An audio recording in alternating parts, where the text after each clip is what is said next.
Nous devons aider le continent africain. To live with us, the European dream. Good friend of Taiwan. Europe 1, bonjour. Votre revue de presse internationale, nous sommes d'abord en Irlande. Bonjour Laura Taouchanoff. Bonjour à tous. À la une de la presse irlandaise. Eh bien, 8 écoles primaires du comté de Wicklow approuvent un règlement sans smartphone, titre le média en ligne RTE. Les enfants n'ont donc pas le droit d'avoir un téléphone avant d'atteindre l'âge de 13 ans, ni à l'école, ni en dehors. Alors on imagine bien l'objectif d'un tel règlement, préserver leur santé mentale et limiter les addictions, mais The Examiner explique que c'est surtout pour s'assurer qu'il n'y a pas de tentation dans les mains du voisin, puisque si tous les enfants sont interdits de téléphone, s'en passer jusqu'à cet âge-là devrait être plus facile. Des parents d'élèves cités par l'Irish Times expliquent qu'une telle mesure de prévention peut aussi réduire le harcèlement qui ne s'arrête pas aux portes de l'école et continue sur les écrans à la maison.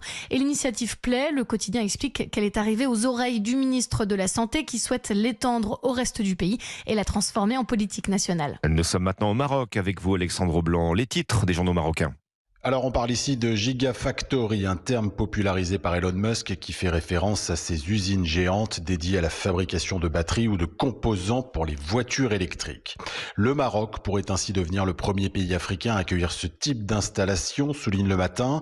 Le gouvernement a signé un mémorandum d'entente avec le chinois Gotion High-Tech, un géant des batteries électriques, rapporte tel quel. C'est la première société chinoise cotée dans ce secteur et son actionnaire de référence n'est autre que Volkswagen. L'usine serait localisée près de Rabat, elle pourrait ouvrir en 2030, un projet qui a de quoi faire rêver selon l'économiste qui détaille un investissement de plus de 6 milliards de dollars, une capacité de 100 gigawattheures par an et 30 000 emplois à la clé. De quoi conforter le poids de l'automobile au Maroc. Selon Ecoactu, le Royaume est aujourd'hui le premier exportateur de voitures vers l'Union européenne devant la Chine. Nous sommes enfin au Brésil avec vous Jean-Claude Gérès. De quoi parlent les journaux brésiliens ?